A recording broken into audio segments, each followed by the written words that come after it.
That's great. And then this will go really, then here, really fast. Okay, this is pretty short-lived show. Yeah. And then the Van Ross's special part. So even during the interview, feel free. These other rain things. He was starting to get into that now. Should we revisit No, that was it? it. No, I would Just leave that? Okay. Okay. Continue back. Okay, we're going to pick up with the T.A.M.I. Show. You said that you were working on Steve Allen, and now the T.A.M.I. Show was a music show. How did you move from that, from a nighttime talk show, into the T.A.M.I. Show? And what was it again? What was the T.A.M.I. Show? Teenage Music International. Okay. Tell me about that show. Preceding the T.A.M.I. movie, 3 producers came to me while I was doing Steve Allen. One was Bill Sargent, another was Oliver Unger, who started pay cable in Los Angeles in the early days. And the third gentleman was Bill Rosenson, who was famous because he brought Ingemar Johansson from Sweden to box for the championship of the world. I think he was the world champion for one fight. And these 3 guys somehow got together and they decided to go into the producing business. And the first production they did, they made a deal with the NAACP to do a film closed circuit to raise money for all of the local chapters and the national chapter. And I was approached to do the West Coast version, and they had Bob Banner doing the East Coast. This was the height of popularity for Richard Burton and Elizabeth Taylor. They were the front cover of Life magazine. There was hysteria going on in the country over their marriage and so forth. And I was to produce an hour show, and Bob was going to produce an hour show on the East Coast, and they put the 2 hours together and play them in 4-wall arenas all over the United States. So I approached somebody who I was very politically active with at the time, because there was a big move to get out of Vietnam, and Burt Lancaster was a big champion of that. And Burt and I worked on a lot of fundraisers and rallies, et cetera, to lobby the government to stop the Vietnam War. And so Burt was going to do a movie called The Train at the time, and he literally stopped production for a few weeks so he could come do this NAACP movie with me. And once I had Burt, everybody else sort of fell into place, and this is a cast of we had Gene Kelly, Richard Widmark, Edmund O'Brien, Edward Gwynn, Bill Cosby in the early days of Bill, Cannonball Adderley, and on and on. What I did is I found a little book by Shirley Burden, and it was called I Wonder Why, and it was a series of pictures, beautiful pictures of the ocean with a seashell, a picture at a zoo, all these wonderful illustrations. And the captions underneath, which Shirley Burton wrote, is, I love to hear the ocean roar. I love to feel the sand beneath my toes. I love to hear a child's laughter, and so forth. And it gets to the very last picture, and it's a close-up of a little black girl. And the caption was, I wonder why some people don't like me. So what I did is I made a documentary film, and I got this young girl, and we went all over Los Angeles, at the zoo, at the ocean, and so forth, and we filmed her. And we, Ralph Carmichael, a very famous composer who was Nat King Cole's composer, did the score, and we had Burt narrate all these pieces, and that became the interstitial to the live performances. And we did comedy sketches and stand-ups and music and so forth. And I had early on approached Nat King Cole, who did not want to do the special, and then when he, I guess, read the publicity of what was happening, he called me up begging to get on the show, and I said, we're already booked.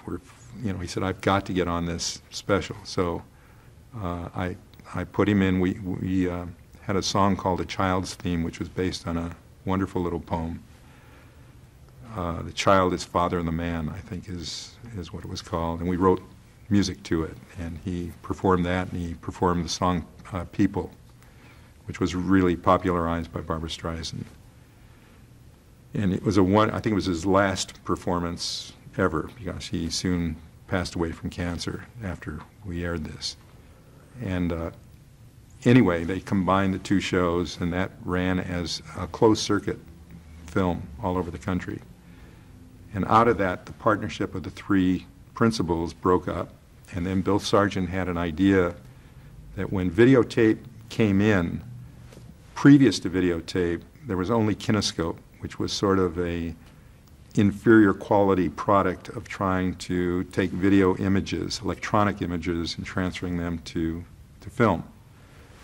And when videotape came in, a lot of companies dropped the concept of kinescope, etc. Bill Sargent, who was basically a genius technically, approached a few other people in town, and they developed what they called electronovision. And electronovision was taking this video image of 525 lines in America, and what we don't realize on our television screen until they've now come up with digital and so forth, when you expand the picture larger than a normal television screen, the quality starts deteriorating because the vertical and horizontal lines start separating. And so the idea was to take this 525 lines and increase them to 1,100 lines, 1,500 lines, and so forth. And the first experiment was a film he made with Richard Burton, who he had met through this NAACP experience, and they did Hamlet, which was released and very successful, and it was a limited run where once Hamlet was out of film distribution, the movie was to revert back to the Burton family, and I don't think it's ever been played since. But it was very successful, and Bill parlayed that, and he came to me and said, I want to do a rock and roll movie. And I have an idea that if it's successful, it will become an annual event in theaters, and we want to do it with this electronic concept. And it's called Teenage Music International, and I booked these acts who, frankly, I never heard of most of them, which was, you know, the Rolling Stones were a package with Jerry Lee Kramer. Billy J. Kramer? Billy J. Kramer, you're right. And also Gary and the Pacemakers. There was a few of the English acts that were coming out. And then he'd booked Chuck Berry, James Brown and the Flames, Diana Ross and the Supremes. And it wasn't even Diana Ross and the Supremes, it was just the Supremes, right. Smokey Robinson and the Miracles, Marvin Gaye, etc. The Beach Boys. And the Beach Boys. And I was at the time under management to a management company, Pierre Cosette and Bobby Roberts. And they managed Anne Margaret, Jimmy Darren, Johnny Rivers, Mamas and Papas, etc. And one of their acts was Jan and Dean. And so I asked two young songwriters who were going to Hamilton High School in Los Angeles to write the theme song, which was called They're Coming From All Over the World. And I got Jan and Dean to host the show and do the interstitial using a technique of going out and filming them. Remember, they did a skateboard thing in front of the Whiskey A Go-Go and Sunset Boulevard. And we sort of bootlegged all these shots without getting police permits and et cetera. And that became interstitial for the T.A.M.I. movie. We shot it at the Santa Monica Civic Auditorium. I used most of the Steve Allen crew to shoot it. And I had no idea at the time what an enormous, project it would become, because it was before teenage audiences knew how they were supposed to react in front of rock stars. And the hysteria was like set the pattern for after people saw the T.A.M.I. show in the movies. That was kind of traditional to do in front of rock stars. It's kind of hysteria and crying and so forth. And we had Santa Monica policemen in the audience and parents coming in, because we filmed over 2 or 3 days of coming in to look for their kids who'd literally camped out and were living at this theater.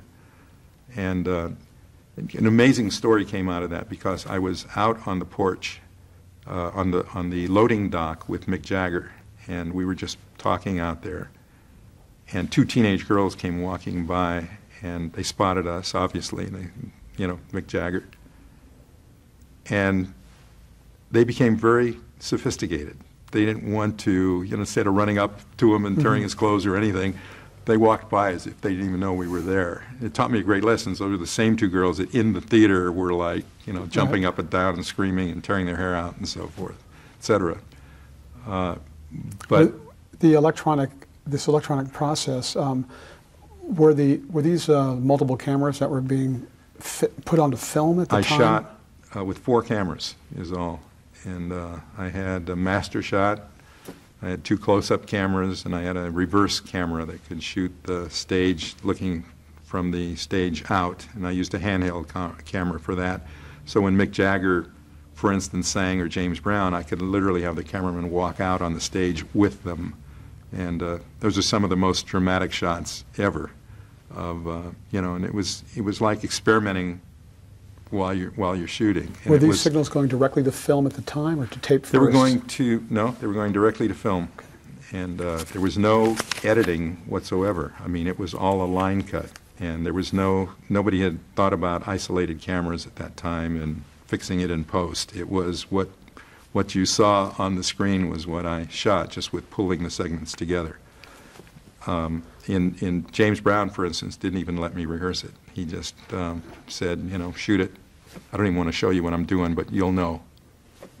Well, then came a big network show called Hullabaloo, and at the time there were a couple of big kind of rock and roll shows, Shindig and Hullabaloo. How did that come to you? Well, Shindig was originally Sully Sullivan's idea of doing a country western show, and that's how the name was derived. And he had Jerry Lee Lewis on the show, and some, not considered rockers at the time per se, but country acts, southern acts. And the show didn't do well on ABC, so they revamped it. There was a brilliant young Englishman named Jack Good who created Shindig. And the concept was this entourage or family, and other than commercial interruptions, the music would never stop. It would just go from segment to segment. And I was approached, Gary Smith, a very good producer, called me and said, will you come to New York and direct a show we're putting on NBC to compete with Shindig, called Hullabaloo. And I was working at the time on the T.A.M.I movie with a young choreographer who was, the hot guy in town for dancers, named David Winters. And so David and I packed our bags and we went to New York. And we got there, and the show was basically, it had a New York high school marching band on it. It had Don Adams doing a stand-up comedy routine and so forth. And it had an incredibly talented staff. A lot of the people on the Hullabaloo staff actually worked with me on some of my major, when I went into the producing, directing specials business, I took a lot of the bodies from that original staff. Did you see that it was a show that needed a new direction when you talked about marching bands and stuff? Totally. I stole the concept of the Whiskey A Go-Go dancers in the cage.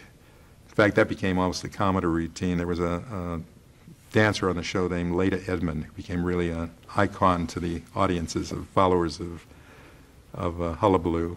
She came to me all the time, complaining she wasn't getting enough airtime and so forth. But, getting in those cages was a big, big deal. And the other thing I brought to the show was using models from the Ford agency, the prettiest women in the world, to kind of make a silent statement in the middle of these rock acts of the Zombies. We had all the major acts coming on the show. And I wanted a comment about adults watching youth-oriented shows, and decided the way to do it was to put these statues, living statues, into the sets. And that became almost a signature of Hullabaloo. The show was enormously successful, but we didn't have a singular host. We used to alternate every week with a Sammy Davis Jr. or George Hamilton or Dionne Warwick or somebody of that nature hosting, Paul Anka. At the time, was this an influential show? I mean, was it one that actually caught on and had some impact for its time? I think absolutely, and I think it was the first time that television recognized there was a huge youth market, and the show was embraced. I mean, when I used to walk around with my Hullabaloo script book, people used to come from nowhere to kind of, find out more about the show and what my involvement with it was and so forth. But all of us wore it as a badge of, success, so to speak. That same year, you directed the first of a couple of episodes of a show that has become wildly popular in television history, Gilligan's Island. Now, how did that come to you? You've been doing, you were known for music-type shows, variety, and now here comes along a film sitcom. How did you get the call for that? I got the call from Sherwood Schwartz, who was the creator of it, and he asked me if I was interested. They were going to do a rock and roll episode where the mosquitoes come to Gilligan's Island. And truthfully, I said no, I wasn't interested. And my managers went bonkers and said, Steve, you've got to do this show, So they talked me into it, and I felt Gilligan's Island was beneath my talent, call it ego, call it whatever, but I just wasn't into it. But I accepted the job, and I got to CBS Radford to film it. And it was a great lesson for me because it turned me around. Even though Gilligan's Island was not on the, considered a class, creative, ultimate show, the people who were involved with Gilligan's Island, from the crew to the actors and everything, I mean, they had so much pride in the production, and it was infectious. I mean, I walked on that set and immediately fell in love with shooting, and in fact, the cinematographer ended up doing Dynasty through its whole run. But it was first rate, and I learned a lot of lessons. And the most important lesson I learned was how to deal with the talent, the cast, because I was given the fear of death that Tina Louise ate up directors and spit them out. So stay away from her. The first day on the set, it was a one-camera shoot, and we had a master scene, and then it became a dialogue scene between Ginger and Mary Ann, or whoever the two actors were, but she was one of the actors. And so I was shooting a over-the-shoulder shot of Tina to the actor who was on camera, and vice versa. So I made the mistake of shooting Tina first, and the actor who was doing the scene with her was off camera feeding the lines to her. She finished her scene, and she headed for her dressing room, and we were setting up for the reverse shot, had to change all the lighting, etc. And then I was ready to shoot, and one of the assistant directors or something came in and had the script, and I said, "Where's Tina?" And he said, "Well, she never comes out to read lines to actors." I said, "What are you talking about?" He said, "I read the lines to the actor." And I was so young and naive, and I said, "Not on my set." Everybody looked at me like, what's he talking about? And I left. I shut down the set. I went to her dressing room, and I knocked on the dressing room, and I said, "Tina, who is it?" I said, "It's Steve Binder, and I just want you to know everybody is out on stage waiting for you, and we're not shooting until you get out there." And didn't hear any response. And I said, "I'm going out there and wait for you." And we're running late. Went back out on the set, and you could hear a pin drop. I mean, everybody was like frozen. They didn't believe I was actually doing this. And in my head, I was saying, why am I doing this? I mean, it's silly. And I sat out there. We waited about 5 minutes, and all of a sudden, Tina Louise came out in a bathrobe. And she grabbed the script, and she read the lines. We became best friends on Gilligan's Island. Well, I was a hero to the whole cast. Nobody had ever taken a stand like that or made that happen. And so I directed another episode of Gilligan's Island, which is Mary Ann Thinks She's Ginger or something, where she got a hit on the head with a coconut or something. It was a lot of fun. Then Sherwood actually offered me more episodes, and by that time I was off and running, wanting to do other things. But I did come back to do an episode of It's About Time, which was another Sherwood Schwartz show with Imogene Coca and a cast. It was a silly show about cavemen and in the 20th century with the but that was fun too, and I loved shooting film, one camera. Right. In '66, you directed a show called Lucy in London. Was that the first time you'd worked with Lucy, and what was that experience like? I had, Lucy called me, and I went over to her home in Beverly Hills, and she told me that she had a window of time open, and she was thinking about doing a special as part of her Lucy series where she played Lucy Carmichael. And what the plan was at CBS is that she would win a contest in her normal series. And the contest was she would win a free tour in a raffle or something to go to London and spend an hour special in London.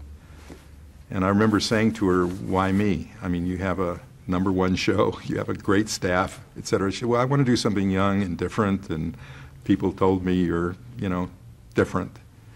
And so, are you interested in doing it? And I said, of course I'm interested in doing it. So I went to New York. We said goodbye, and I didn't think anything more of it. I went to New York to direct Jack Parr in a special called A Funny Thing Happened on the Way to the White House, with David Wolper producing. And there was a funny line, because Jack Parr, who is always very nervous, said to me, we got to change the title, Steve. We got to change the title. And I said, why? He said, because I can read the reviews the day after the show. A funny thing didn't happen on the way to the White House. And we did the show about Washington and politics and so forth. And in the middle of shooting, I got this phone call from Lucy saying, okay, we just bought you a ticket, and I'll see you in London on Monday. I was finishing shooting on Saturday or something, or Friday. She said, I'll see you in London on Monday. I hadn't packed any clothes or anything at the time. And we'll meet you over there, and we're going to shoot for 30 days in London. And it's going to be called Lucy in London. So I went to London, and in the meantime, I was working with a couple of writers who I wasn't even aware she had hired to write this script. And I went over to London, and I was so naive that I got to immigration, and they said, what are you here for? And I said, I'm directing Lucille Ball. And they said, oh yeah, go in that cage over there. And because I had no work permit. So there I was on one side of the fence, and there was Lucy on the other side with her whole Desilu entourage trying to get me cleared. And I think they went to Ronald Reagan, who was governor at the time or something, to get a VIP special permit to let me enter the country, which they did. So I was tied up for about an hour or so. And we then shot basically this Lucy in London special. And I had a wonderful time with her, although I realized she was a great actress. And she and I used to ride to work every day. The limousine used to pick her up and then pick me up, and we'd head to location. And she'd be reading Variety, and quoting things in it. And I said, Lucy, you act like everything in Variety is the truth, is gospel. And she said, what are you talking about? And I said, well, don't you realize it? There's like 5% of reality in that, about 95 press agents just hyping their clients and so forth and so on. And she just couldn't accept that. And I found it very amusing to me that she thought everything she read was the real stuff. How did she take to your direction? I mean, she was an icon by that time and was huge. And it sounds like she had heard about your reputation, hired you. Was she cooperative that way, or was she in control? I had no problem directing her. As a matter of fact, in the screening room back at Desilu, she said to me, Steve, anything you want in this business, you will get. And then the reviews came out, which just slammed the show. That was the end of my relationship with Lucy, because I understand she, at that point, denied any involvement in the production and so forth. But I thought it was very unique. Phil Spector, who unfortunately right now is being, accused of murdering this actress, but a genius in the music field, had actually produced and sung the title song to the special, which I'm sure nobody even remembers or knows. It was the first appearance for Twiggy, the model. Dave Clark 5 were in it. It was the concept of the special, which I loved, was she arrives in England and Tony Newley is her guide. And he takes her at the airport to go through. She heads right for the limousine.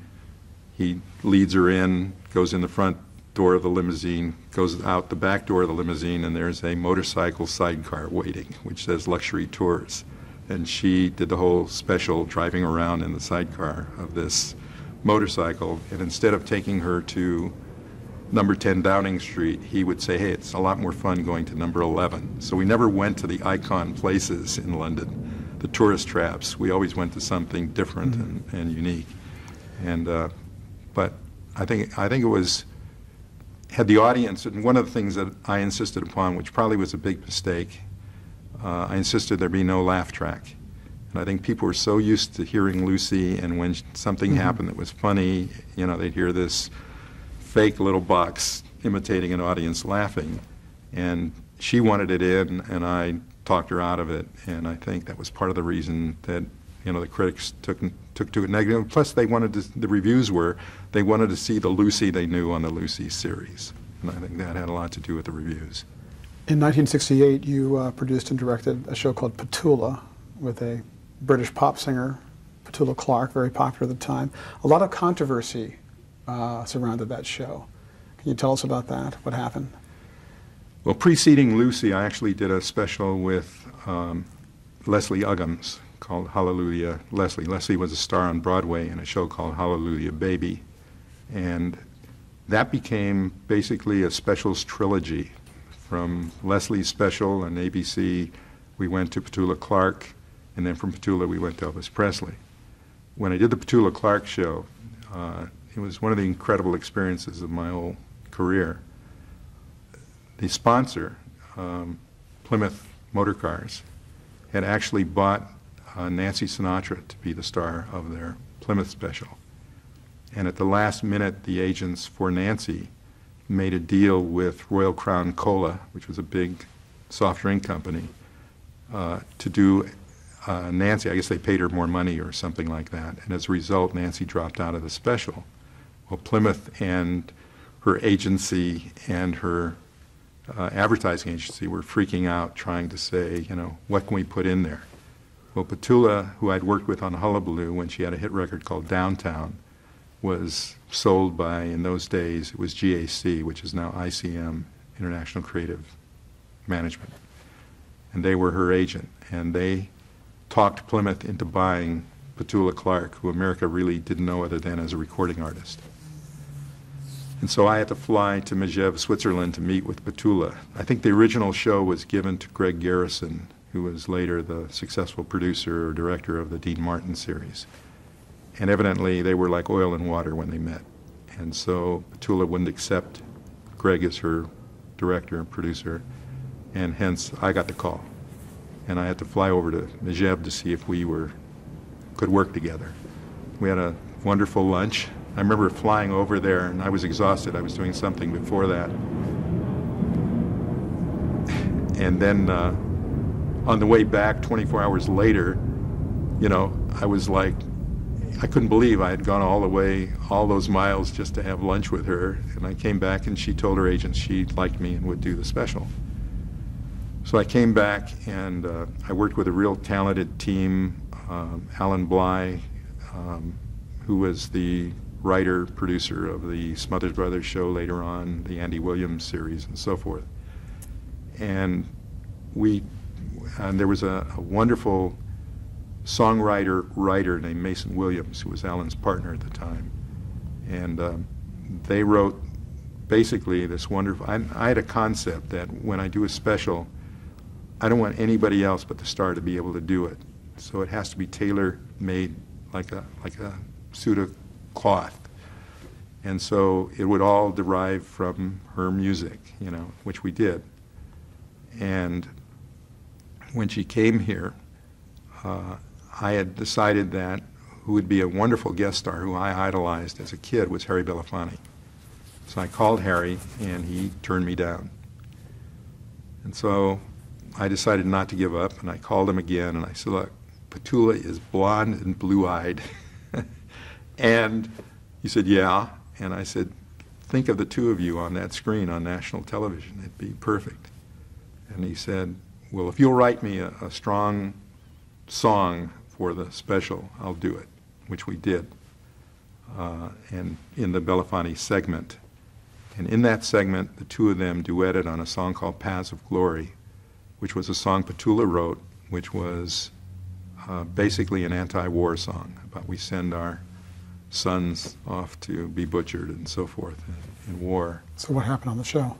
So what happened was that before the show was even produced, I got a call from, I was so excited that I called the Plymouth agent involved and said, "You're never going to believe this, but I've got Harry Belafonte, who has not done television, except his own specials, et cetera, to be the guest." And the guy said, "Great, what color do you want your Plymouth?" And I said, laughing, and I laughed and hung up. And he was so excited that I had booked him. About 15 minutes later, I get a phone call from him saying, "We got a problem." And I said, "What's the problem?" Let's find out what the problem is on the next tape. Okay.